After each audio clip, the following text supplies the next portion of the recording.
And the next thing I'm going to do, I can do this part. I'm going to mute everybody. Okay. Yourself off mute at a certain.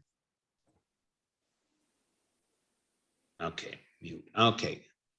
I think I have muted everybody. Did I mute everybody? No. No, not yet. Hold. Carol isn't. We aren't, How do we know? because there's no thing Oh, they there. will leave us. The rabbi's muted. You're muted, Ron.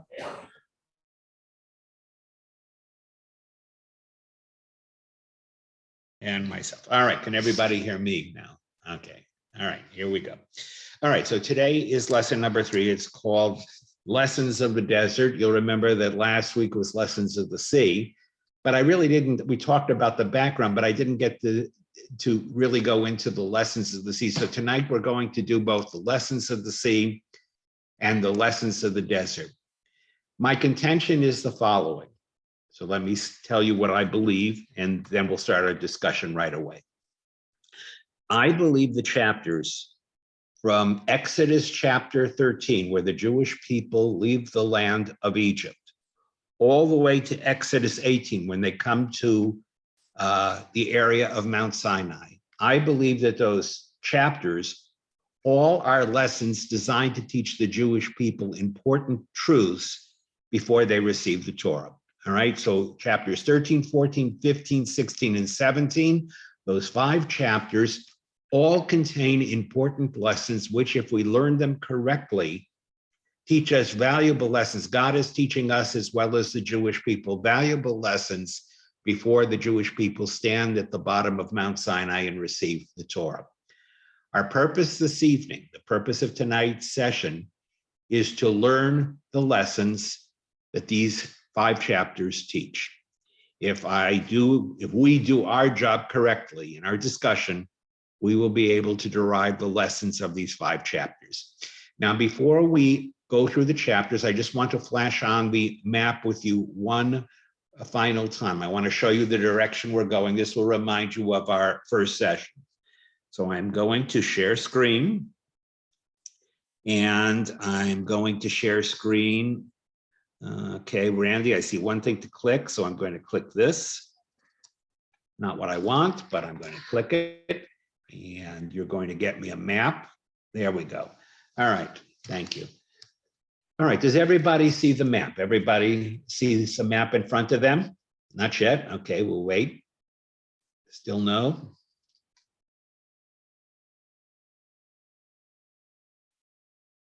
You see, now does everybody see a map? Is there, everybody sees? Okay, good. Okay. So Randy, I'm going to ask you to do your arrow drawing one more time and follow the line. We started our story when we started the course in the land of Goshen. Randy, would you circle the land of Goshen? It's on the top bit. That is the spot from which the Jewish people begin their journey. All right, that is the land of Goshen. Now let me circle where we are going. Randy, if you would circle for me, Mount Sinai, Mount Horeb. Okay.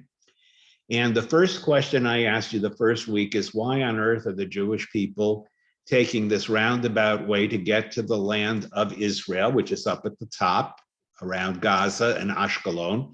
Why do we going this long way around instead of going directly? And you'll remember from our first session, what's that?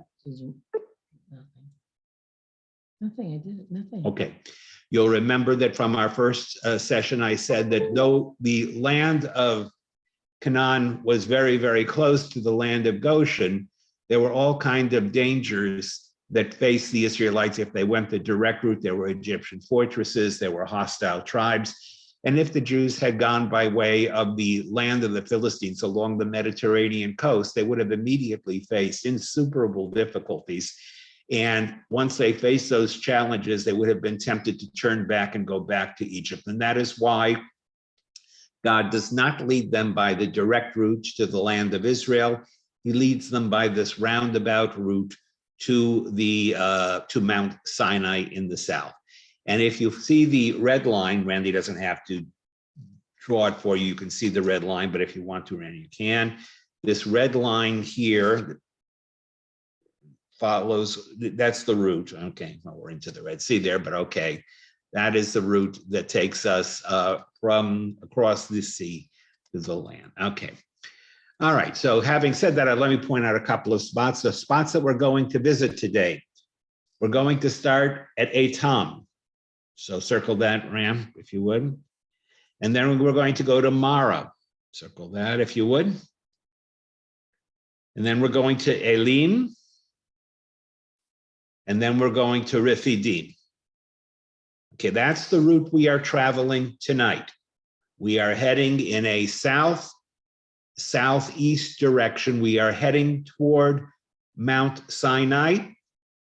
We are heading in the opposite direction from the land of Israel. So when we talk about spaces today, places, locations, we are moving southward toward Mount Sinai. All right, with that, Rand, could you change me now to the other screen?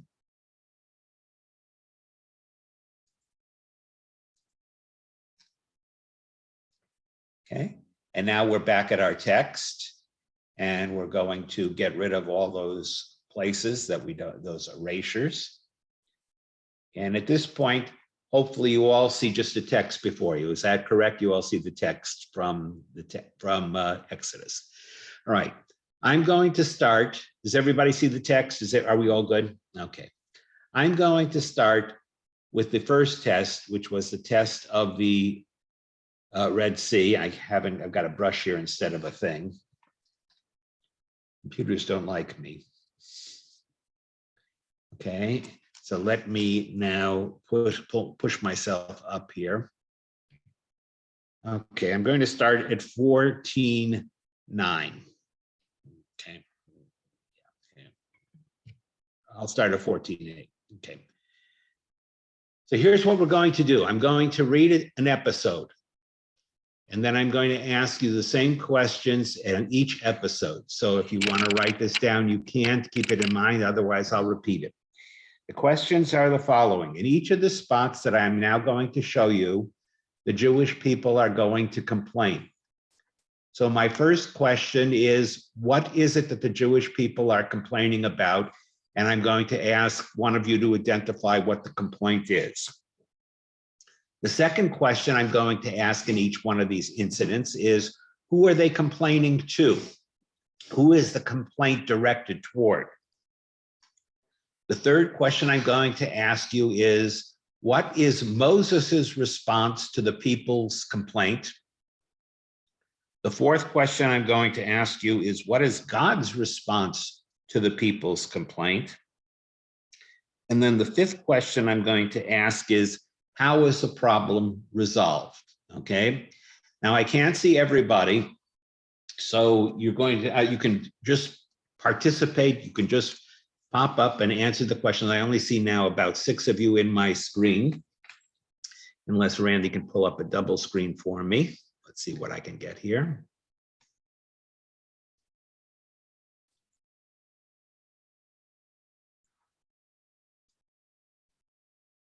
That's the most I can get right now. All right, so I have You one, just two. have to you have to Okay, all right. So Randy and I will kind of do this together, and we'll see go what we can this do. way, back and forth. All right, so you're going to have to be kind of watching with me as we go through this, okay? And I need to be able to move this over so I can see the numbers. Okay, here we go. I'm going to start. I'm going to read the episode, then I'm going to ask the questions, okay? If you have books, you can follow along in your books. The Lord stiffened the heart of Pharaoh, king of Egypt, and Pharaoh gave chase to the Israelites. As the Israelites were departing, the Egyptians gave chase to them. All the chariots of Pharaoh, his horsemen and his warriors overtook them and camped by the sea near Pi Hachirot before Baal Zephon. As Pharaoh drew near, the Israelites caught sight of the Egyptians advancing upon them. Greatly frightened, the Israelites cried out to the Lord. They said to Moses, "Was it for want of graves in Egypt that you brought us to die in the wilderness? What have you done to us, taking us out of Egypt? Is this not the very thing we told you in Egypt, saying, 'Let us be, and we will serve the Egyptians, for it is better for us to serve the Egyptians than to die in the wilderness?' But Moses said to the people, 'Have no fear, stand by and witness the deliverance which the Lord will work for you today. For the Egyptians whom you see today, you will never see again. And then finally, he says, the Lord will battle for you. You shall hold your peace. Then the Lord said to Moses, why do you cry out to me? Tell the Israelites to go forward. That's the reading. All right. So here we go. Okay. And I'm going to ask you now the questions. Question number one. What is the people's complaint? What are the people complain? What do the people say when they see the Egyptians advancing upon them? Anybody want to start? Okay, I can't see everybody. This Okay. Okay, I think I saw Leslie. Leslie, go ahead.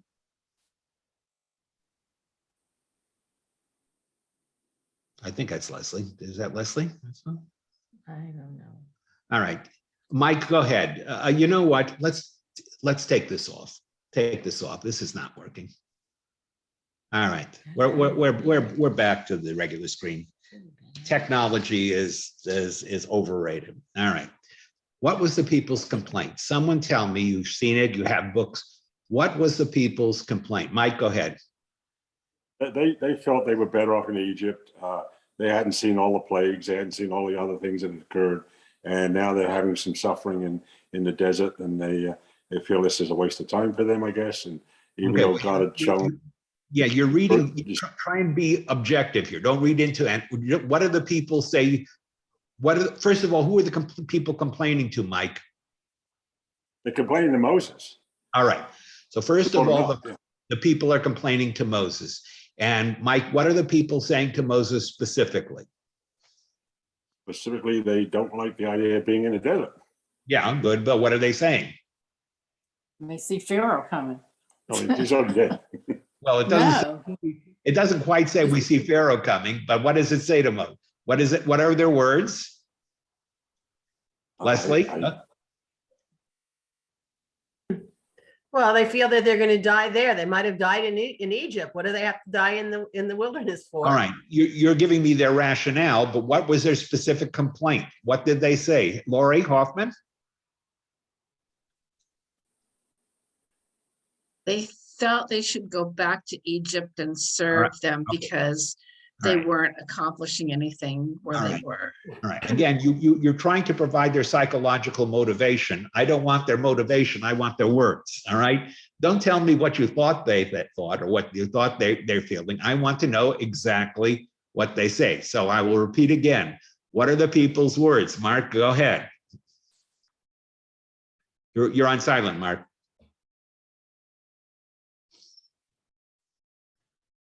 Why did you bring us here to die? Very good. Why, Moses, did you bring us here to die in the wilderness? Okay, that's the simple, okay. The implication, you're all right. Everything all of you said is right, but their complaint is very simple. Moses, you're the one who brought us to this spot. You're the one who brought us to this place where the sea is in front of us and the Egyptians are closing in behind us. You're the one who assured us we were going to be safe. Why did you bring us to this spot to die? Number one, and they not only say, why did you bring us to this spot to die? They even suggest, Mark, what would be better than being in this spot, Mark, according to the people? Be better to be back in Egypt, and aren't there enough graves in Egypt? It'd be better to die in Egypt. Yeah, if we're going to die, why did you bring us out here to die? We could have died comfortably by our slave homes in Egypt. Why did you bring us all this way and raise our hopes to kill us here, to die here and to be buried here? All right. So that is what the people say to Moses. Their complaint seems to be toward Moses. Moses, remember, is the representative of God. So the people say to Moses, Moses, why did you bring us out here to die? What is Moses's response to the people? See, if I had the screen here, then you could look at it, but you have to look at your book. Marlene, go ahead. What does Moses say? He said, this is the last time you'll see Pharaoh. All right. He'll be gone. Yeah, but before he says, he does tell them this is the last time, but someone read to me what the text is. Joseph, go ahead. What does he say? Well, I don't have the text in front of me, but from what I remember, he gets upset with them. All right. and Hold your peace. God All right. will fight for us. All right, I'm going to put the text back up. Okay. All right. Okay, Moses says, verse number, okay, 13. verse number, can we move this to the side? I you can't see it. everybody. Okay, okay. Verse number 13, Moses said to the people, have no fear. Okay, his first words to the people are, don't worry. I know you're scared to death, but don't worry. Have no fear. Stand by and witness the deliverance which the Lord will work for you today. You don't have to do anything. You don't have to take part in all this. I want you just to not be afraid, stand by and witness what's going to happen. And then, as Marlene said, the Egyptians whom you see today, you will never see again. All right, so straightforward. Moses says to them, I hear what you're saying. I hear you're worried.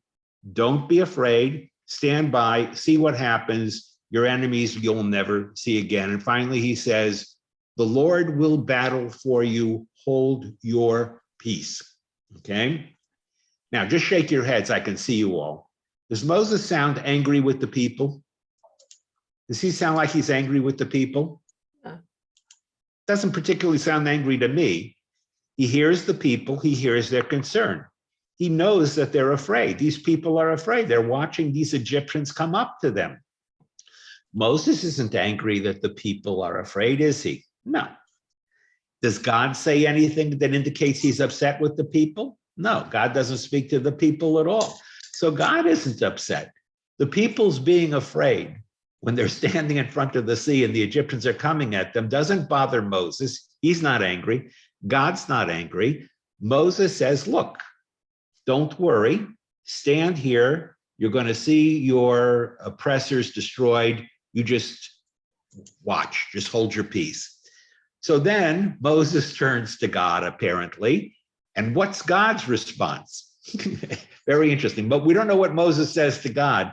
Maybe he doesn't say anything. Maybe he just looks up toward heaven and he's looking up to heaven. So God, what's going to happen? And God says something very interesting to Moses. What does he say? He says, why do you cry out to me? Tell the Israelites to go forward. Does someone want to explain that to me? What is God saying to Moses? What is God saying to Moses? You're the leader, lead them. Well, yeah, he says, you're the leader. You know, why are you turning to me in prayer? This is a time for action. Tell your people to go forward. Tell them to move, get going, journey forth, okay? So what is happening here is God is saying, Moses, there's a time for prayer, there's a time for action. You turn to me and you ask what to do. You're the leader, tell the people to go forward. Tell them to start walking. Now imagine this, you are the Jewish people and you're standing in front of a sea that's closed up. God says to them, start walking toward the sea. And you're walking toward the sea, and as far as you're concerned, you're walking to your death, right? And there's a beautiful midrash, it's a story, you won't find it in the Bible, that there is one man, his name is Nachshon, the son of Aminadav. And when the people are looking around, who's going to be the first to step into the sea? Because Moses says, go forward, proceed, walk. No one wants to be the first. And the Midrash says this man from the tribe of Judah named Nachshon ben Aminadav, he starts and he walks and he's walking into the sea. And he gets to his ankles and nothing happens. And he continues walking and he gets to his knees and nothing happens. And then it says he continues walking and he comes to his waist and nothing happens. And he goes on, and now the water is at his neck. Nothing happens, but he's going on. And just as the water threatens to cover him, at that point, Moses has already lifted his hands and the waters divide. Okay, now this is a beautiful midrash. What does Nachshon represent? The action of the people. The question is to the people, do you have faith? Do you believe that God can rescue you? If you have faith, go forward, walk into the sea, you will be fine. And this one man, according to the Midrash, Nachshon walks, the waters divide, And then all Israel sees what was there. They see that the waters form walls on each side, and they follow Nachshon into the midst of the sea. So God's response to Moses is walk ahead, go on, tell the people to go forward. In other words, tell the people, I'm taking care of them, trust in me, walk forward. And the people walk forward, and they pass through on dry land to the other side. And then when they get to the other side, they're all safely across. Moses, at the very end, lifts up his hand on the far side of the sea as Pharaoh and his armies are coming, and the waters close. And the result is deliverance. The Jewish people have had faith. They have crossed through the Red Sea. The lesson of the sea is, with all you know of God, do you have trust that you can cross through a sea in the midst of the waters all around you, and you can pass through safety, and God will deliver you? And the Jewish people passed test number 1. That is the lesson of the sea. Okay? Now I'm going to take you to the next lesson. After they pass through the sea, and I'm going to go quite a ways, I'm going to spare you all the drama of Egyptians drowning and horses drowning and chariots getting stuck in the mud. And I'm going to also spare you this beautiful poem that Moses and the Jewish people read. Jewish people say this wonderful psalm of praise to God. And after Moses and the people read it, Miriam and the women repeat the song, okay? They have crossed the Red Sea. The enemy is destroyed. And now comes the lessons of the desert. This is test number 1. Allow me to read it to you. Moses caused Israel to set out from the Red Sea. They went on into the wilderness of Shur. They traveled 3 days in the wilderness, and they found no water. They came to a place called Marah, but they could not drink the water of Marah because it was bitter. That is why it was called Marah. Marah in Hebrew means bitter. And the people grumbled against Moses, saying, "What shall we drink?" So Moses cried out to the Lord, and the Lord showed him a piece of wood.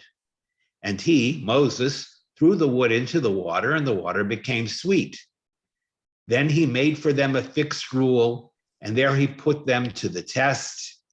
And he said, "If you will heed the Lord your God diligently, and do what is upright in his sight, giving ear to his commandments and keeping all his laws, then I will not put upon you any of the diseases that I brought upon the Egyptians, for I, the Lord, am your healer." And the story ends. They came to Elim, where there were 12 springs of water and 70 palm trees, and they encamped there beside the water. Okay, so here we go. Okay, same thing. We're going to do the same thing.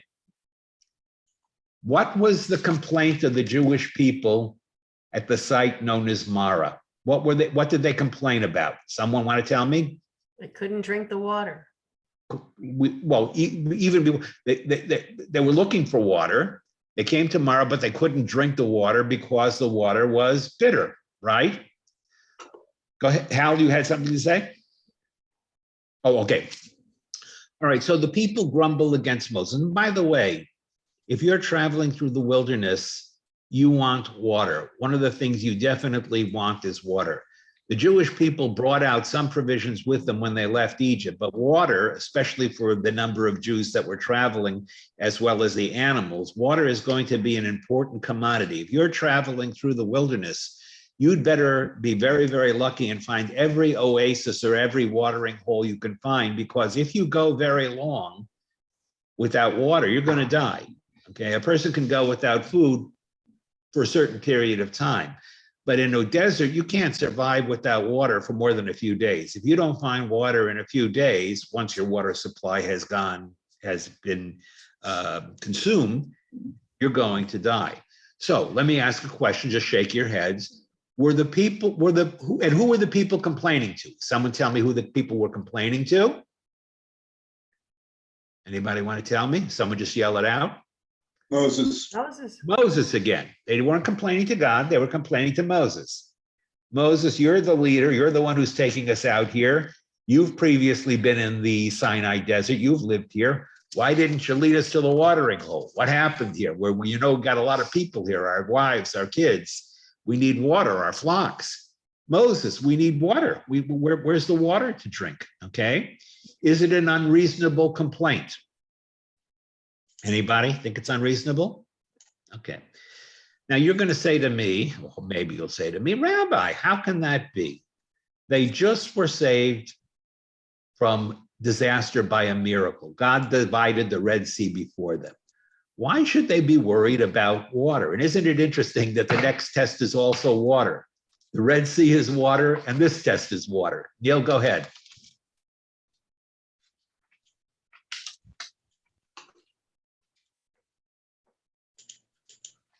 I'm just thinking that they've been trained. If they complain to Moses, then God will take care of them, which is what happened at the Red Sea. So they're just doing the exact same behavior, which is, hey, where's our water? With the anticipation that Moses will talk to God and God will fix it. Because they got their Scooby snack by the exact same thing. They were trained to do that. Right. And remember, the people can't see God. They haven't heard God yet. They haven't come to Sinai yet. They know that their God is the God of their ancestors, but they don't know God. All they know is God's emissary, God's prophet. All they know is Moses. So you can say to me, well, really, Rabbi, when they're complaining against Moses, aren't they calling into question his prophecy? And I would say to you, Neil, yeah, they really are.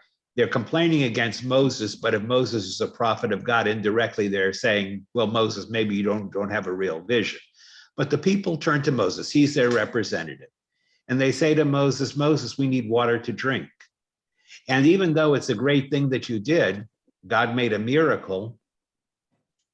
We don't need a miracle here. We need water. God is not only in the miracles, God is finding the water that we need to drink. Otherwise, we're all going to die here in the wilderness, right? So the people grumble against Moses and they say, what shall we drink? Okay, now the next question is, what is Moses' response to the people? What does Moses do after the people have said, what shall we drink? What does Moses do? Okay. Moses turns to God, right? Okay. This is the usual pattern. The people complain to Moses, Moses turns to God. And Moses cries out to the Lord. And we don't know what Moses said, but maybe he said, Lord, the people are thirsting for water, or the people are concerned, they are worried they have no water. What shall we do?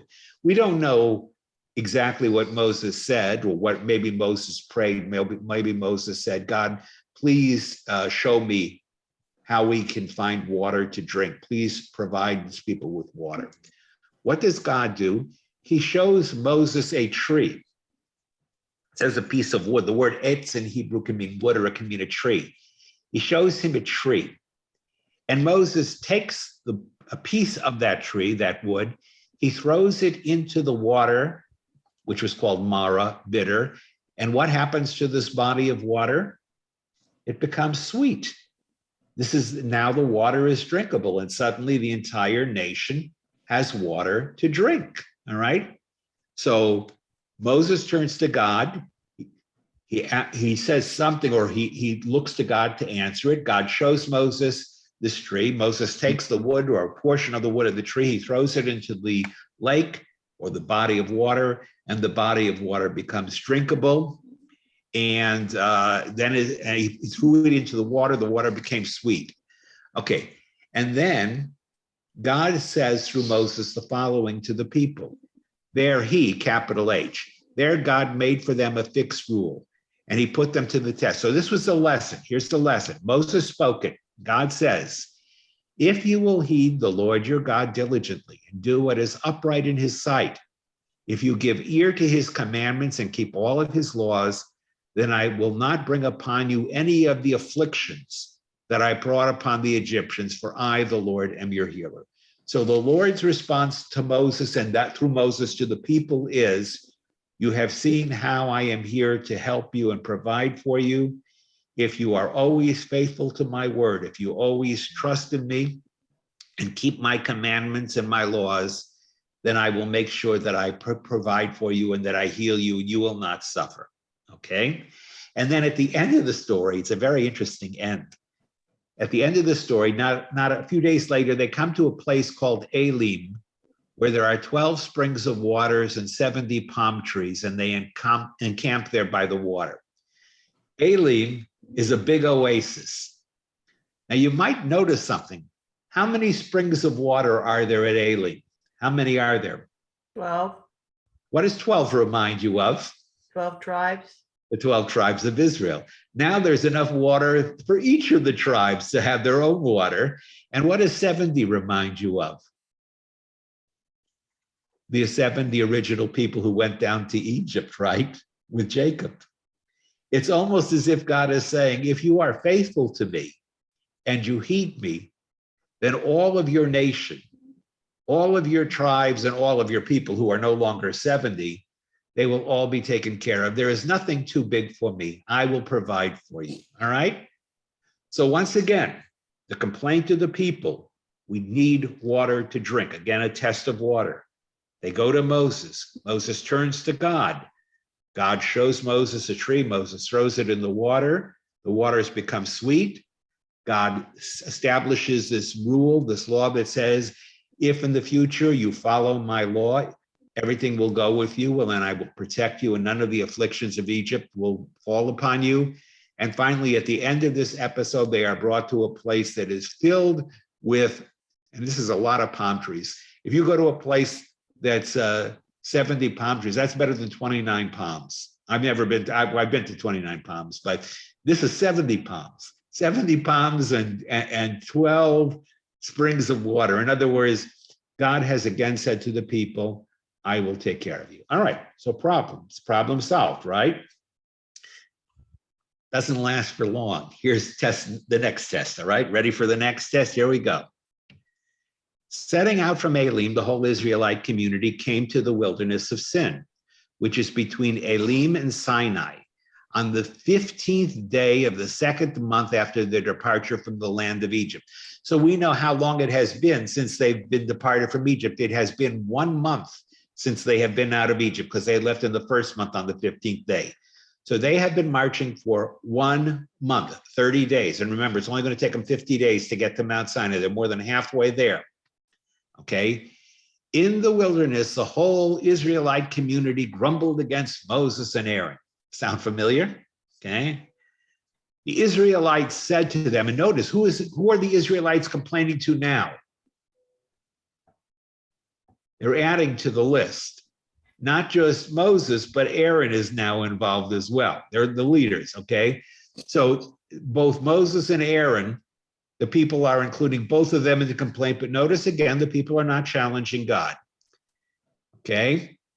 In the wilderness, the whole Israelite community grumbled against Moses and Aaron. The Israelites said to them, if only we had died by the hand of the Lord in Egypt.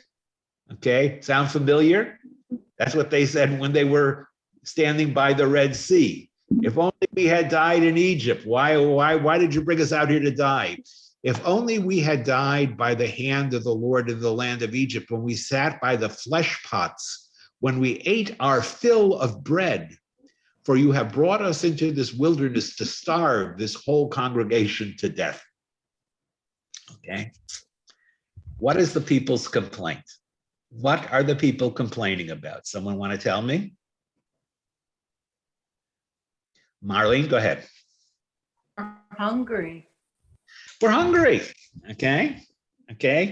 Yeah, Moses, you found us water. We camped in Elim. We're not worried about water anymore. We have some provisions, but all we brought out of Egypt with us was this matzah. And even matzah, as good as it is, I mean, who wants to eat matzah 1 month after Passover? Now, that's no food. That's not a diet. We don't even have butter, Moses. If you're going to give us matzah, you should at least give us eggs so we can make matzah brai. If you're going to make us eat matzah, wouldn't it be nice to give us a little jam? Okay, what's this deal here, Moses? All you're giving us is this matzah, and maybe they weren't even completely out of food, but they certainly didn't have much of a diet, right? So they say to Moses, you know, we remember the good old days when we sat by the flesh pots of Egypt. Can you imagine what a flesh pot is? You know what a flesh pot is? No, okay. When they would bring the food for the people, if they got meat, you know, they didn't bring it on. The waiters didn't come out with trays and bread. They brought the flesh pots out. What were the flesh pots? The flesh pots were whatever it was they were eating in meat. They brought them out, and the slaves would come and they would get their quota, their portion of meat. I don't know how often they got meat. It probably wasn't regular. They probably had water and bread most of the time, but they got flesh. They got meat. When we ate our fill of bread, man, that was the life in the land of Egypt. We got bread to our heart's content. We could fill ourselves on bread, and we got to eat from the flesh pots of Egypt. And now you've brought us out here to starve this whole congregation. One suspects they really weren't starving. It was just that they really weren't getting their daily nutritional desires. You know, they were on the Sinai diet. And if you've ever been on the Sinai diet, you don't want the Sinai diet, okay? The Sinai diet doesn't give you a lot of calories and it's not very tasty. Moses, why did you bring us out here? We were better off in the land of Egypt. And they don't say, why were we better off in the land of Egypt? Not because we got better meals there. The cafeteria in Egypt was better than the cafeteria you're running out here in the wilderness, Moses. We don't like the food choices. We don't like the food selections you're providing us with. And then they say, for you have brought us out to the wilderness to starve this whole congregation to death. Clearly, I think they were exaggerating, but their complaint was, we're not eating what we should. All right. So at this point, we don't know what Moses's reactions are because Moses doesn't say a word at this point. All we know is that the God at this point steps in. Maybe Moses turned to God and said, what are you doing to me? But at this point, the Lord said to Moses, I will rain down bread for you from the sky, and the people shall go out and gather each day that day's portion, that I may thus test them to see whether they will follow my instructions or not. So God says, all right, the people are complaining they're going to die. The people are complaining that they don't have enough bread, that I brought them out to the wilderness. Moses, I'm going to create something you've never seen before. Every single morning, when the people get up after dawn, the ground is going to be covered with this substance called manna. And every day the people are going to go out and they're going to gather all the manna which they want. Listen to this. God has one other instruction to them. I know I'm doing all the I talking. told them that. Well, unfortunately, this is the way it's. Does anybody want to talk? God is telling him to pick up, not take the day's needs. Don't hang on to it because it's going to get kind of warm. Yeah. So, take your portion and then wait for the next day. Very good. Thanks, Mike. Don't worry about your food. You're going to have food every single day. You're not going to wake up one single day without having food. Except God says, there is a little bit of there is one thing. 6 days a week, you're going to go out and you're going to gather in your food every day, every morning. But on the 6th day, meaning Friday, when you go out and you apportion what you are bringing in, you'll gather double the amount that you gather for each day. Okay. In other words, you are going to gather in on Friday double the amount that you gather in every other day of the week. So Moses and Aaron said to all the Israelites, by evening you shall know it was the Lord who brought you up from the land of Egypt. And in the morning you shall behold the presence of the Lord, because he has heard your grumblings against the Lord. For who are we that you should grumble against us? Moses is saying, why are you blaming Aaron and I? Don't you realize that we are just messengers of God? You keep saying, why did you, Moses? Why did you, Aaron, do this? Who are we? We're just God's messengers. Don't you realize that when you question us, he's saying to the people, you are really questioning God. You are demonstrating a lack of faith in God. For who are we that you should grumble against us? Since it is the Lord's, Moses continued, who will give you flesh to eat in the evening and bread in the morning to the fill, because the Lord has heard the grumblings you utter against him. What is our part? Your grumbling is not against us, but against the Lord. So Moses says to them, God has heard your grumbling, and God will respond to you. But know that it's not us, the humans, that you're really contesting. It's not us that you're displaying lack of faith in. It is God. Then Moses said to Aaron, say to the whole community, advance toward the Lord, for he has heard your grumbling. And as Aaron spoke to the whole community, they turned toward the wilderness, and there in a cloud appeared the presence of the Lord. So suddenly, to confirm everything that Moses has said, probably in the pillar of cloud, they see the pillar of cloud, which validates Moses's words. The Lord spoke to Moses, I have heard the grumblings of the Israelites. Speak to them and say, by evening you shall eat flesh, and in the morning you shall have your fill of bread. You shall know that I, the Lord, am your God. And that evening quail appeared and covered the camp. In the morning there was a fall of dew about the camp. And when the fall of dew lifted, there over the surface of the wilderness lay a fine and flaky substance, as fine as frost on the ground. When the Israelites saw it, they said to one another, what is it? For they did not know what it was. And Moses said to them, this is the bread which the Lord has given you to eat. This is what the Lord has commanded. Gather as much of it as each of you requires to eat, an omer per person, for as many of you as there are. Each of you shall fetch for those in his tent. The Israelites did so. Some gathered more, some gathered less. But when they measured what they had gathered, those who gathered more gathered much, had no excess, and those who had gathered little had no deficiency. They gathered as much as they needed. So here is this miraculous bread. They go out, they gather it, and when they bring it in, they have exactly the amount of food they need. They are satisfied, okay? Moses says to them, but here's the restriction. Don't leave anything over until morning. Whatever you gather, eat it on the day, and don't leave it over until the morning. So I'm going to take us off of here for a second, so we can talk.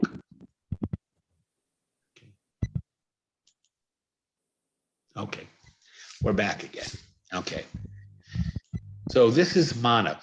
And by the way, the quail that I didn't talk about, in the evening, quail land on the camp, and there are so many quail that the Israelites have plenty of flesh to eat as well. Okay, they have meat and they have bread. Now, here's the point. If you now know that you're going to get bread every single day, that you are going to be provided with your daily meal, why does God tell you not to leave anything over and to eat everything? It's kind of like my mother. Don't leave anything for the poor people who are in Europe. You can't. What is the lesson of eating everything you have? Lori, go ahead. So they don't become independent and fend for themselves. Because if they depend on God to bring them everything, then God stays in control and not them. Okay. So by eating everything, you're depending, Lori says, upon God. Because if I eat everything, I'm going to depend upon God to give me tomorrow's food. Is that right, Lori? If I don't leave anything, if I don't save over anything, if I say, all right, God is going to provide me with my day's food, and I'm going to eat everything as God said, and I'm going to trust that tomorrow there's going to be more food, then I'm demonstrating my belief in God, okay? If I were suspicious, if I didn't believe God, I might say, well, it never hurts to lay some by. I'm going to put some away just in case God is sleeping early next morning. I like to eat an early morning brunch, and God may be sleeping when I get up, and I want to make sure I have my food for me when I get up. All right. So I'm going to lay a little aside, but Moses says, don't lay it aside. As a matter of fact, what you find is that if they lay it aside for the next morning, what happens to whatever they lay aside? Go ahead. Yeah, go ahead. Yeah. it would turn rancid. It would turn rancid. It and be couldn't be unedible. eaten. Yeah, it didn't do you any good to lay it aside, because if you laid it aside, it was unedible the next day. It's kind of like pizza. It's not really good after the night when you bring it home from the pizzeria. My wife likes cold pizza, but for me, it's unedible. Anyway, the point is that eat the manna when it falls, and the manna will be there for you, and eat it all. Trust that I will be there tomorrow and I'm going to give you your portion.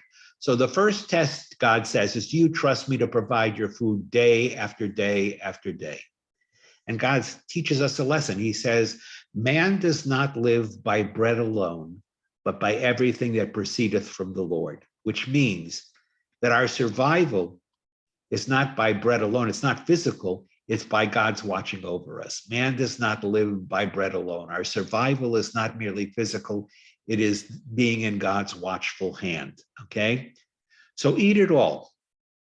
Do not let it over. And we are told, by the way, because Jews are Jews, there are some people who leave it over and they get up the next morning to have a little snack. And what do they discover? Not only is it inedible, it's wormy, okay? This stuff goes bad really, really fast, has no shelf life, no MSG, and consequently can't be eaten.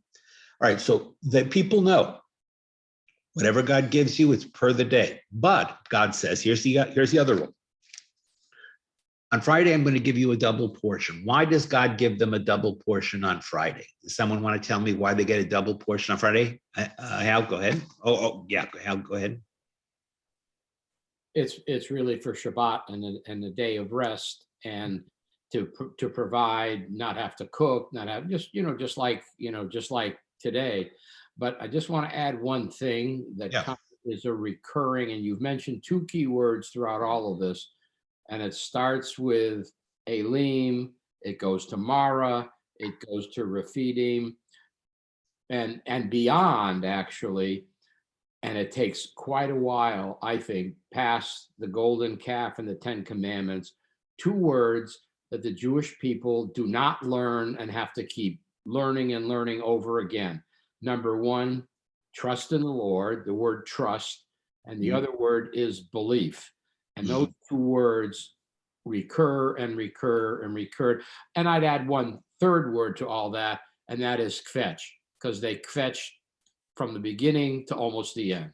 Yeah, well, they do. Thank heavens God didn't make that a request. God, thank God that wasn't the one of the 613 commandments. God never said, you shall not fetch. Because if he said that, the Jewish people could never have accepted the Torah. If I'd been at the Sinai, I would have said, God, we can't fetch. That fetching is part of Jewish life. By the way, a little story, commercial, all right, little story. A man goes to the hospital, an old Jewish man. He goes to the finest hospital in Massachusetts. Hal, I'm going to honor your stay. What's the finest hospital in Massachusetts? Probably Mass General or Brigham Harvard. Mass General. So it goes to Mass General. And he's there for about 4 or 5 days, and he pulls himself out and he throws himself puts himself into a little tiny, indistinct Jewish hospital. So the doctors are amazed because this man happens to be very wealthy and they know it can't be money. So they say to the man, why did you pull yourself out of Mass General and put yourself in that little Jewish hospital? Was it the food? Man said, oh, not the food. The food was great. It was gourmet dining every meal at Mass General. It was wonderful, wonderful food. Was it the doctors? Was the doctors the problem? Man said, no. Everyone in Einstein, everyone a genius, an expert in their fields. Was it the nursing care that you had a complaint about? Man says, the nurses, everyone an angel in white. Everyone there, they took care of every single need I had. So the man says, so if you had no problems with any of that, what was your complaint that you put yourself in this little Jewish hospital? The man said, in Massachusetts General, I couldn't complain.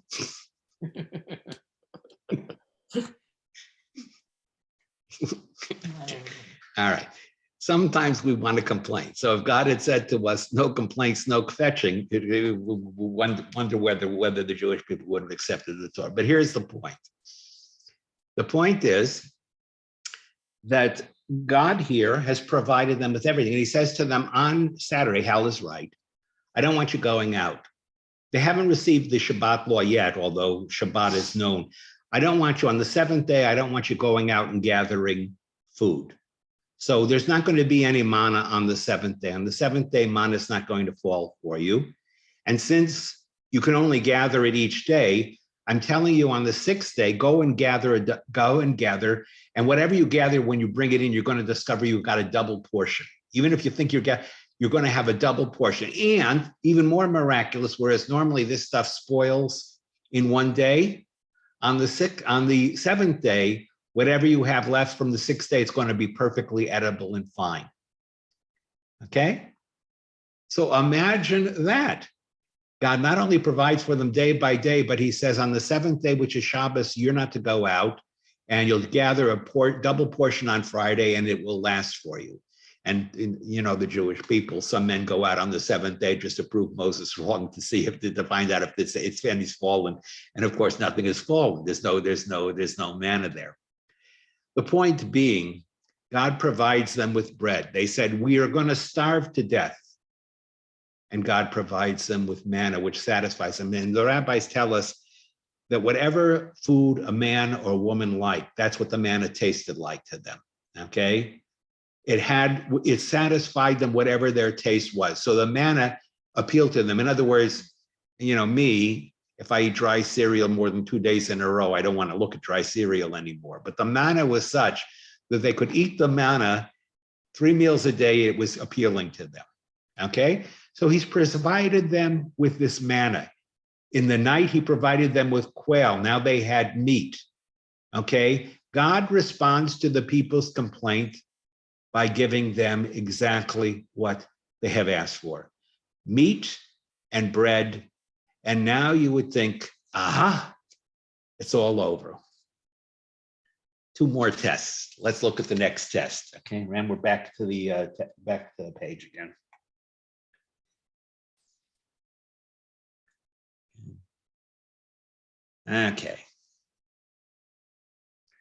Okay, so let's see. Okay, so let's go on here. On the 6th day, I'm just going through what I just said to you. Okay, some of the people went out. All right. The house of Israel called it manna. It was like coriander, white, and it tasted like wafers and honey. It had a really good taste. Moses said, this is what the Lord has commanded. Let 1 omer of it be kept throughout the ages, in order that they may see the bread that I fed you in the wilderness when I brought you out of the land of Egypt. And Moses said to Aaron, take a jar, put 1 omer of manna in it, place it before the Lord to be kept through the ages. As the Lord commanded Moses, Aaron placed it before the pack to be kept. And the Israelites ate manna 40 years until they came to settled land. They ate manna until they came to the border of the land of Canaan. You'll remember, those of you who studied Joshua, the day after they entered into the land of Canaan, there was no more manna. For 40 years, they had manna. Does All that right. mean, Rabbi? Next test. Yeah, From sorry. the whole Israelite community continued by stages as the Lord commanded. They encamped at Rephidim, and there was no water for the people to drink. The people quarreled with Moses. Give us water to drink, they said. And Moses replied to them, why do you quarrel with me? Why do you try the Lord? In other words, water again, okay? Now water once more. The people say, give us water to drink. And Moses now says, you're complaining again, and I've already told you, why are you quarreling with me? Why don't you trust in God? But the people thirsted there for water, and the people grumbled against Moses, and they said, why did you bring us up from Egypt to kill us and our children and our livestock with thirst? Not only are they saying we're going to die here, they're saying you, Moses, brought us out of Egypt to kill us. Can you imagine? You brought us out of Egypt to kill us and our families. Moses at this point is very exasperated. Moses cried out to the Lord and he said, "What shall I do with this people? Before long, they will be stoning me." Moses now is exasperated. "Lord, what am I going to do? You know, the people constantly are grumbling. They're constantly complaining. They didn't have water. You showed me a tree. They had water. They didn't have food. You provided them with manna and with quail. Now they're thirsty again, and they're accusing me of bringing them out to kill them in the wilderness. What do you want me to do with this people? They're never satisfied." Then the Lord said to Moses, "Pass before this people, take with you some of the elders of Israel, and take along the rod with which you struck the Nile and set out." So now God says, all right, this group's going to call for a more demonstrative test. So Moses, I want you to go, and I want you to bring the elders, their leaders, out with you. Okay? God said, "I will be standing there before you on the rock at Horeb. Strike the rock and water will issue from it and the people will drink." And Moses did so in the sight of the elders of Israel. And the place was called Massah and Meribah because the Israelites quarreled and they tried the Lord, saying, "Is the Lord present among us or not?" So what was their sin? Again, they are quarreling with the Lord. Even after Moses has said, "Why are you complaining to me? I am just God's servant. Don't you realize that by complaining to me, you are really questioning God?" And their attitude is, you brought us out to kill us, which means God brought us out to kill us. God doesn't love us. God doesn't want to save. He wants us to kill us. And then the sign is before Moses takes the staff where he did the miracles, the staff from Egypt, the staff where he saved Israel at the Red Sea. He takes the staff and God tells him, strike the rock, which he does. And when he strikes the rock, what happens? Water comes out for all of the people and they drink. Moses did so in the sight of Israel.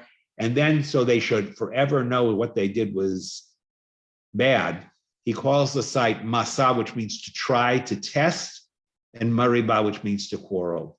He says to the people, we're going to call this place Massah and Meribah because once again, you have tried the Lord, you have tested his patience, you have doubted him. Okay.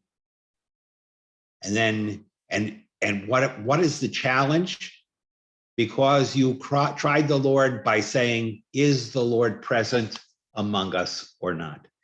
This is the challenge of the Jewish people. How, when you were mentioning what is the people saying?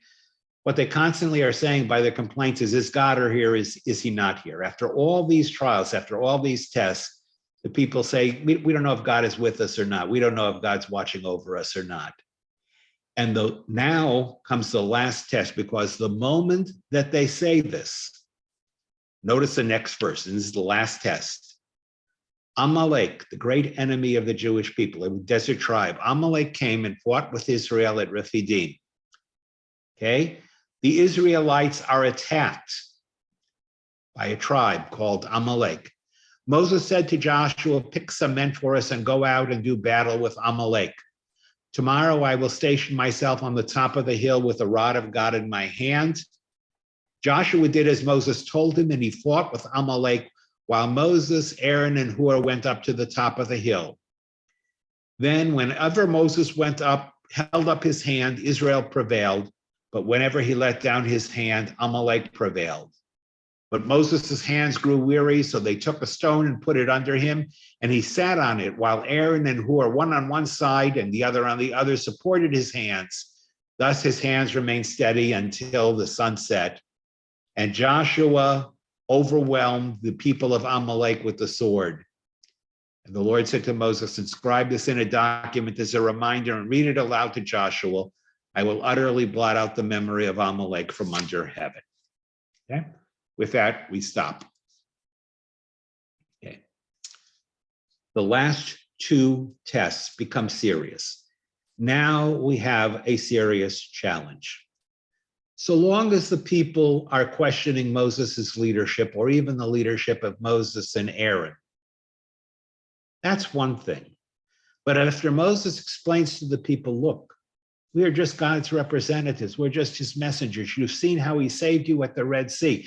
You see how he provided you with water at Marah. You have seen how he sent you manna each day and how he sent you quail. You see how he guides us in the wilderness with the pillar of cloud and the pillar. At this point, your continuing questioning is a questioning of God by saying again, did you bring us out here to kill us in the wilderness? Guys, you're not questioning me and Aaron alone. You're questioning God. You're just demonstrating a lack of faith in God. You've gone too far. Where's your faith? Where is your learning? You keep saying, is God amongst us or not? You've learned absolutely nothing. A miracle is only as good as what you've done for me yesterday, the day before, and then you've lost your faith again. So now Moses says, you're going to learn the hard way. Okay, you can't trust in God. The Amalekites come and they attack the camp of Israel. Notice what Moses does not do. He does not turn to God, right? Doesn't ask God a thing. The people are under attack. The camp is under attack. What does Moses do? He stands up on a mountain. And what does he have in his hands? He has the staff. And he's holding the staff up high so the people can see. And then when he gets tired, Aaron, his brother, and Hur, another man, give him a rock, and he sits on the rock. And when his hands get too tired, Aaron on one side and Hur on the other, they're holding up Moses's hands, right? And what are we told? That when Joshua and the warriors who are fighting the Amalekites, they have to do the battle themselves. When they're fighting and they look up and they see Moses at the top of the mountains with his hands held high, then they prevail in battle. But if Moses lowers his hands or his hands higher and lower, then they seem to fall victim to the Amalekites. Someone want to tell me what's going on in this last, what is this last test about?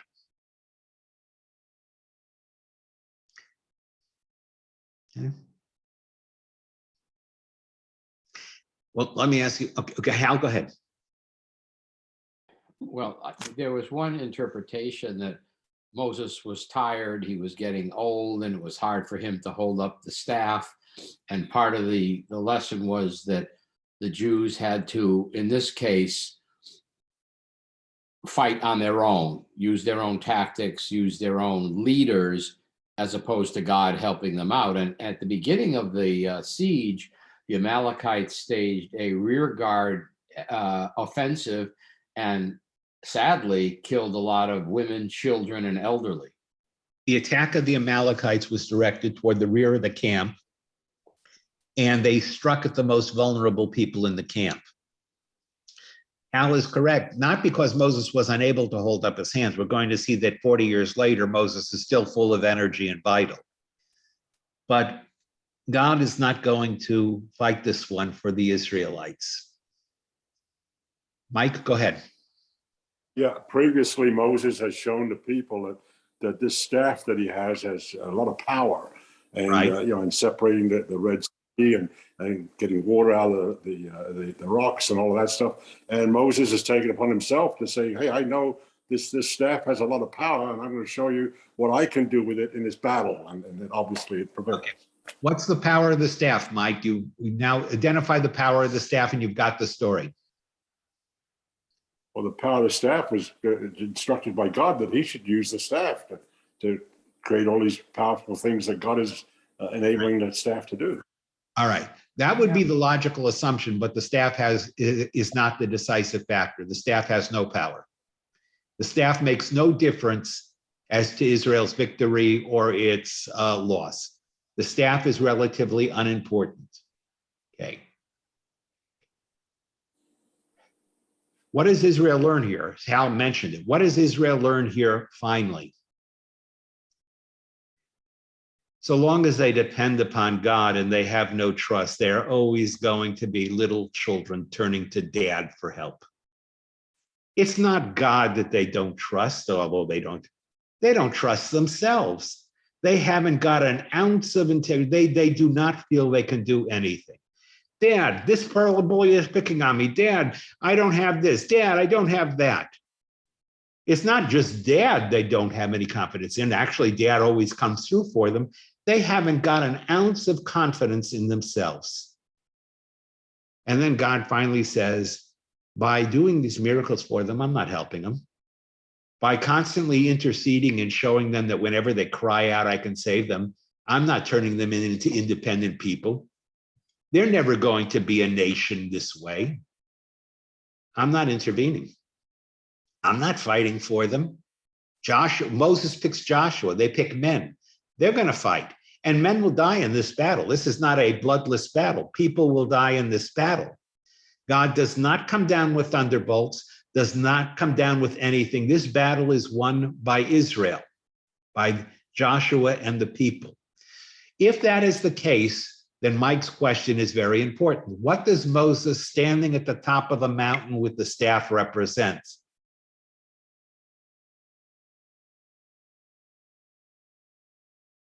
The rabbis ask the question, do the hands of Moses have the power to win victory or to cause defeat? In other words, is it Moses's hands or even the rod that determines it? No, they said. Whenever the Israelites battling on the field of battle looked up and they saw Moses standing at the top with the rod of God, their confidence was restored. Their belief and their faith was strong. And they said, we can do it, guys. We can do this. We can fight this. Moses's hands, the rod of God, are merely the symbol that the people have to see in order to believe in God, and then they do it themselves. Okay? Remember that great scene in The Patriot, where the lines are giving way in the final battle against Cornwallis, and the French general says to Mel Gibson, Colonel, the lines are breaking. And remember, those of you who saw it, what does Mel Gibson do? He runs up from one of the retreating men and he grabs the flag, you remember it?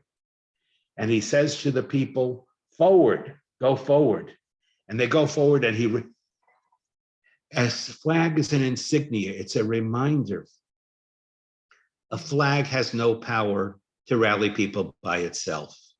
But the flag representing what you fight for, the flag representing values, the flag or the staff of God representing your faith, that has tremendous power.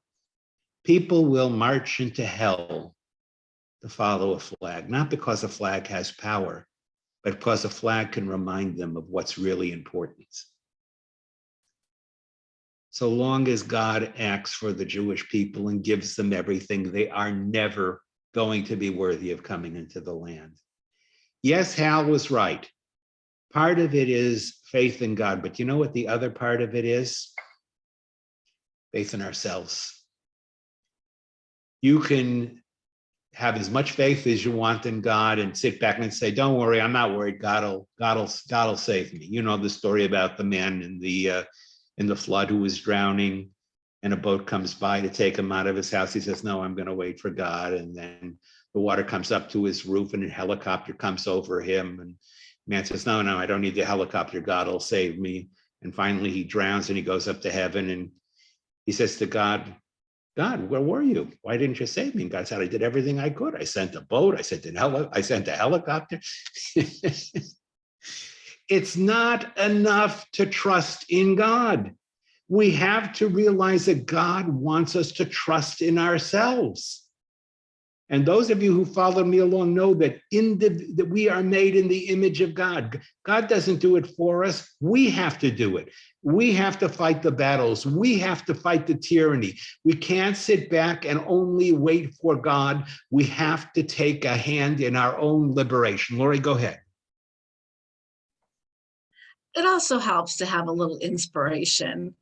Yes. You know, we all need that cheering section. We all need to be inspired to know that it's okay to go on and we can do it. And I agree, it does take the self-confidence, but sometimes to push us along, we need something else to support what we're doing. Very good. You know what the word inspiration means, Lori? It comes from the word to respire. What is respiration? It's breathing. It's breathing. Inspiration is when you have done what you can, and then to go that other way, a force outside yourself enters you and gives you the strength to do what you have to do. And that's called inspiration, okay? And whether that's God, or whether that's the flag on the field of battle, or whether it's whatever it is, seeing injustice and just suddenly you are inspired to do, it is that extra spirit. Inspire means the spirit. It is that extra spirit, Lori, that comes to us beyond ourselves. We do what we can, and if we do what we can, then that God gives us that extra spirit. He inspires us to do more than we thought we could do. When I've done everything I can do, then God is there to inspire me and to give me the extra strength I need, okay? This is an important point. Why do we go through the wilderness? Why do we go through these tests? Partly, Hal is right, to demonstrate our faith in God. And we are a people that doesn't learn the lesson very well. We constantly have to be reminded. But the reason we have to be reminded is because we have no confidence in ourselves. Like little children, we don't believe we can do it. And every time a problem occurs, we turn to something else and someone else and say, handle this for me, take care of this for me. Okay? In fact, we trust in God. We just don't trust that we can do it ourselves. We don't trust that God gave us the equipment. He gave us the ability. He gave us the talents. He gave us the knowledge. He gave us the skill to be able to meet the challenges that we are going to face. And if you do not believe in that, you've lost the battle before you begin. Remember what the great sin of the Jewish people is going to be, that kicks them out of the land that denies them entry into the land of Israel. When God has given them the Torah, he's given them a purpose, he's given them everything. He says, now go in and inherit the land, and the people say, we can't do it. Okay? And God said, you're right, you can't. You don't have the faith, you can't do it. You're going to die as slaves out in the wilderness. You're not ready to go in. Your children who understand freedom and responsibility, they'll do it, but you'll never do it. Okay? The great lesson of human life. Okay? The great lesson of human life, to trust in God and to believe in ourselves. And unless you can do both, you will never be successful in life. All right, with that, I'm sorry. This was a hard one to do today. I wanted to do it with the screen and without the screen, the readings, and it was a engineering nightmare here. But No, I was not I was just whatever. I was not casting aspersions on my engineer. I meant for me to up the screen, down the screen, whatever. SOS, I need help here. Anyway, anybody have any comments about tonight's session? Anybody, anything? Al, go ahead. Al? Yeah, had to unmute. Oh, Next week, are you going to double back and talk about the Amalekites and what they symbolize and all that? yes, I will come back to talk about the Amalekites. The Amalekites, really quickly, the Amalekites represent the archetypic, they are the arch enemy of the Jewish people. They are to the Jewish people what Lex Luthor is to Superman. No, they're what kryptonite is to Superman. Okay? Of all the enemies of the Jewish people, all throughout history, the one eradicable, ever-going enemy is Amalek.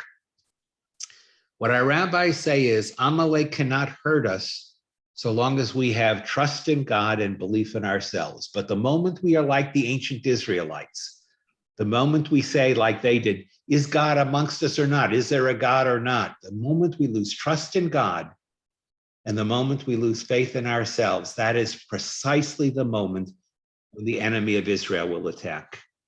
Okay?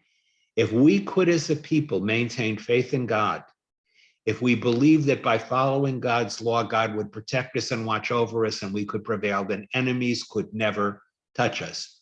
But the moment we say, is God, the moment we doubt that God is with us, or that, the moment we forget that our obligation is to God, that is when the enemy, par excellence, Amalek, that is when Amalek arises. And Amalek is always deadly. It is always a deadly force. Hal, go ahead. Just one last short point, and that is, hopefully we'll discuss how Amalek becomes an eternal symbol, and I'll leave it at that. Yes, Amalek is is not just the external enemy. Amalek is the internal enemy within. Amalek is not only the enemy outside of us, Amalek is the enemy inside of us. Amalek is the part of you that says, is God really there? Does God really care? Is God really the God of Israel? Do we really have a special destiny?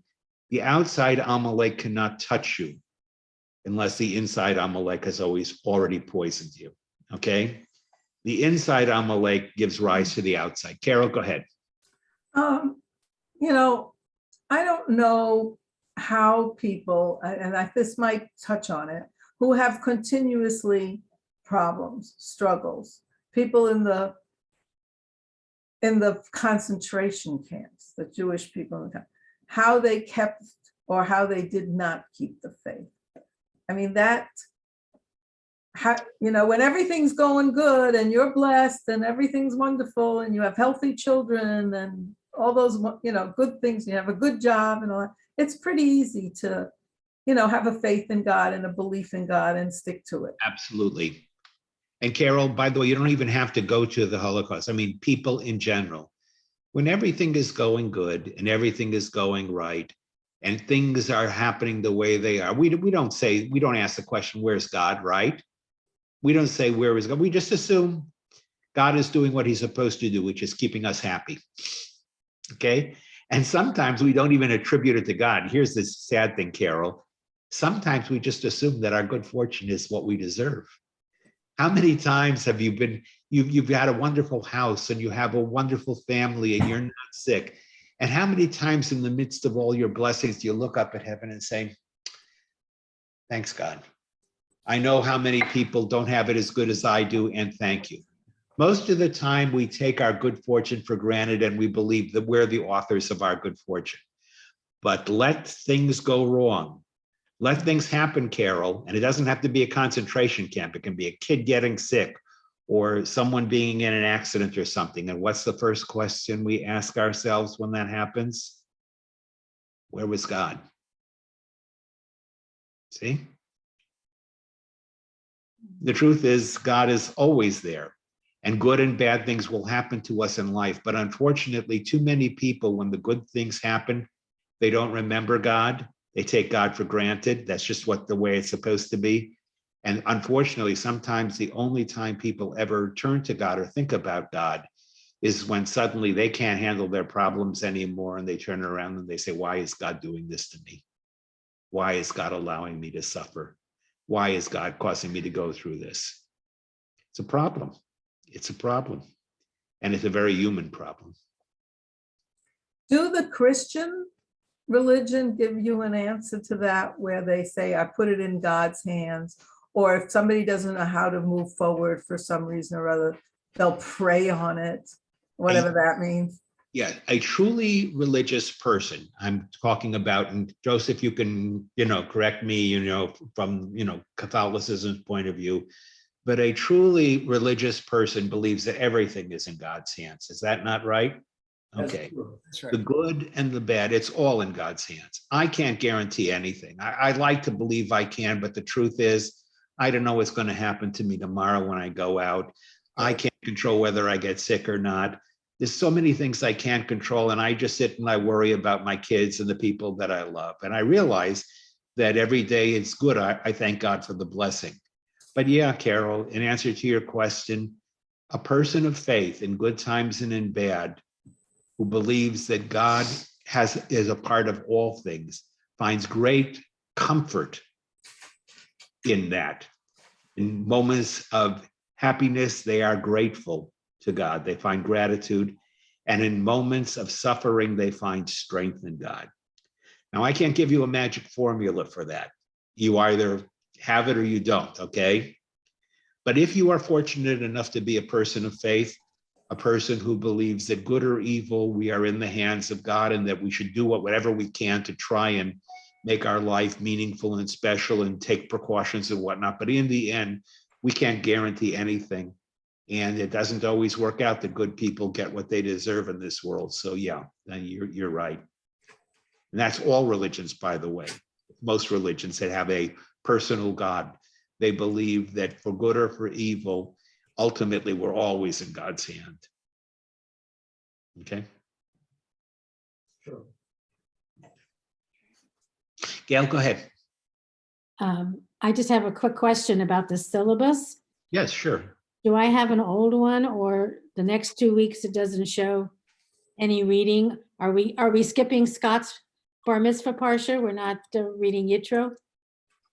Scott's bar mitzvah portion is called Yitro. Okay, Yitro is the next portion we are going to. Okay, Yitro starts chapter 18. We're going to be there next week. Yitro is when the Jewish people come to Sinai. No, we're not skipping the portion. Here's what I'm going to tell you. Okay, now, and this is real important. Okay. Next week, read chapters 18 and 19, and I'll send this out to you. Read chapters 18 and 19 in the book of Exodus, okay? I will be talking about chapters 18 and 19 next week, okay? I will be setting us up for 18 and 19.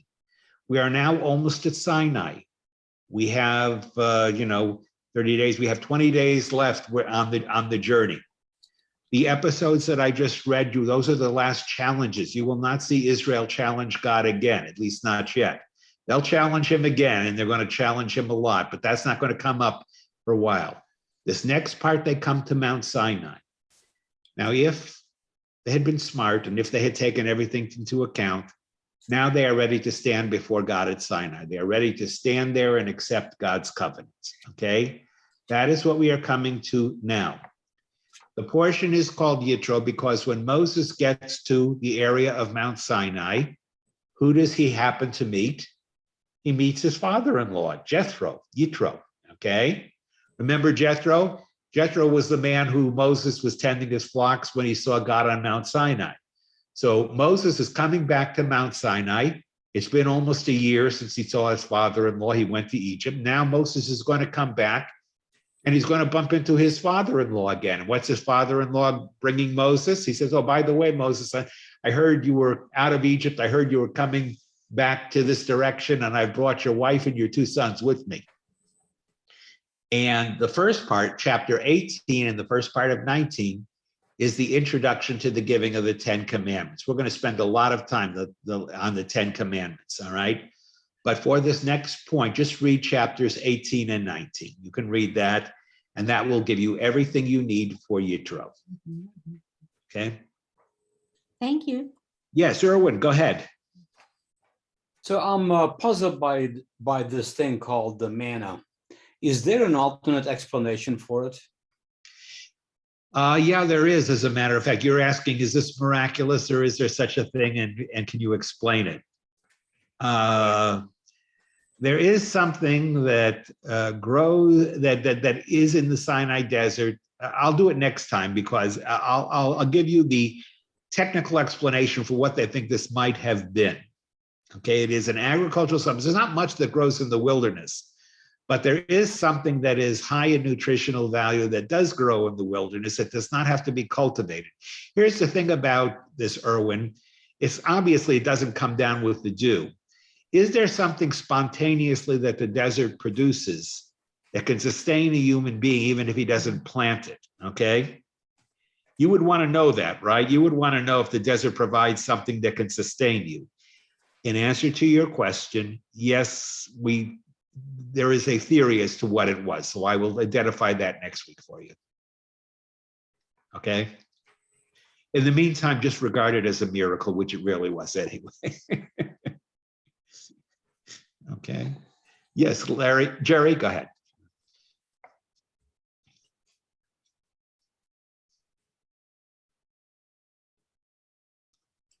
There, I'm unmuted. There you go.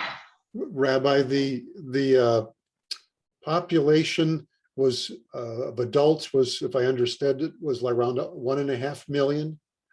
Well, probably more than that, Jerry. All we know, if you take this literally, it said that when they did the census, they counted the people up, and they will do that, that there were 600,000 men aged 20 and above.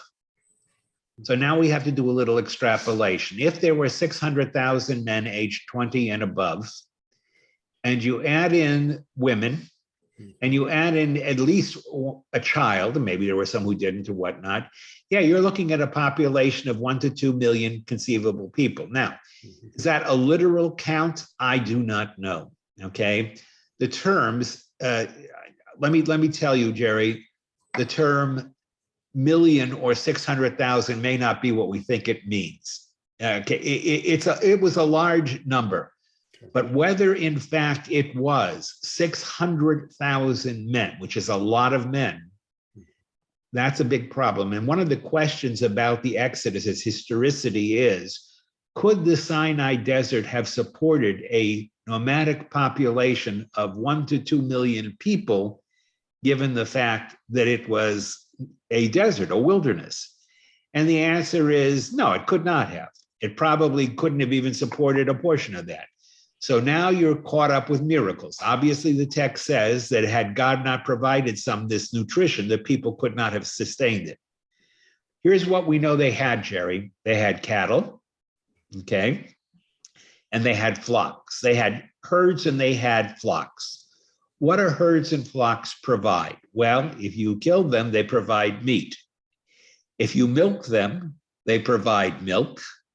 And if you process the milk, they provide cheese. Milk, cheese, and meat are all protein, correct? Okay.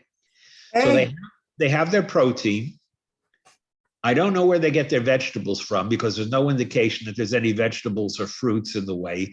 Yes, if they came to an oasis, which it says there were palm trees, so maybe they had figs, dates, they had date palms or whatnot.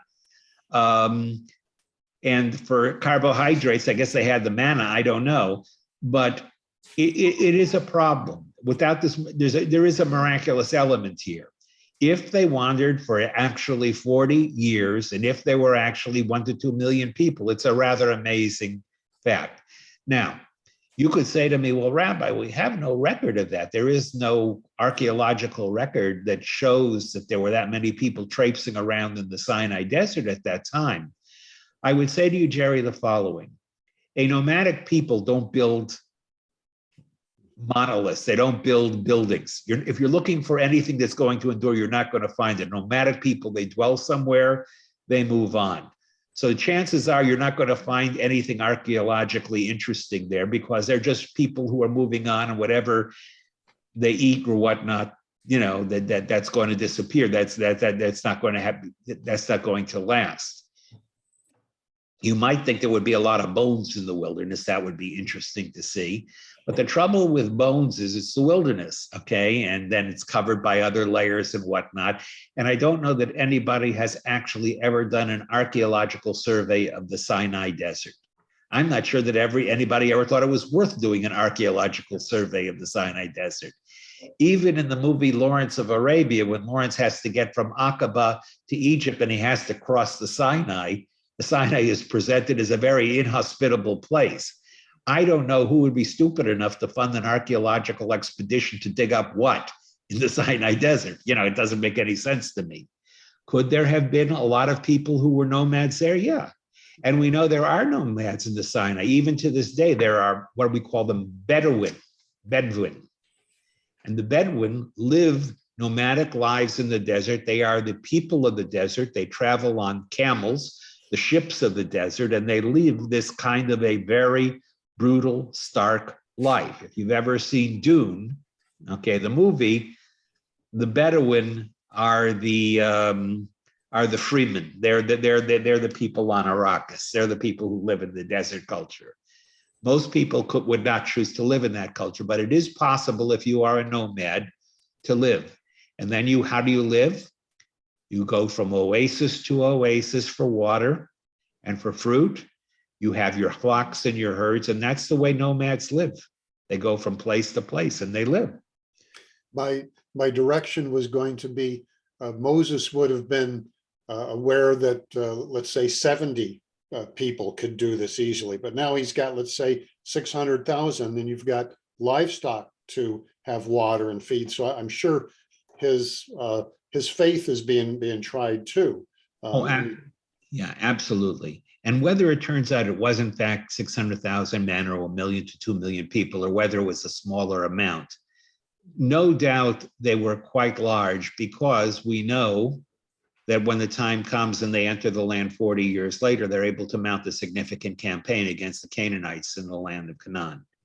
So it's not a small force. When 40 years later they cross the Jordan River, they are a force to be reckoned with, and they scare the local inhabitants of Canaan. They're afraid of them. This is like a desert horde which is coming in on them from the desert. So like other peoples, you know, the Mongols, the Arabs, the people have lived in inhospitable climates, and they've formed into a very strong fighting force, and sometimes they're tough to deal with. Thank you. You're welcome. All right. Well, everybody, readings for next week, just 18 and 19. I will send you some special readings from